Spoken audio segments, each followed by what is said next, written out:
سلام و وقتتان بخیر. محمد اشرف غنی رئیس جمهوری کشور میگوید افغانستان و پاکستان بدون احترام متقابل همسایگی خوب و همکاری های اقتصادی راه دیگری ندارد. ارگ میگوید رئیس جمهور دیروز با لوی درستیز پاکستان این سخنان را گفت. آمریکا از طالبان خواسته تا آتش بس 3 روزه را افزایش دهند. وزارت خارجه ایالات متحده گفته است از طالبان و حکومت افغانستان میخواهند که مذاکرات بین الافغانی را دوباره آغاز کنند تا مردم در یک فضای امن زندگی کنند.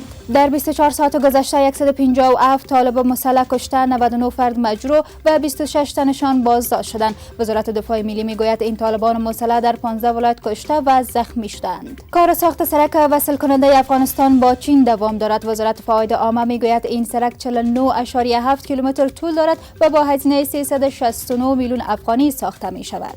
و مقامات از آزادی و انتقال 141 زندانی افغان از سعودی عربستان خبر می دهند. وزارت امور خارجه می گوید این افراد به سبب نبود اسناد اقامت زندانی شده بودند.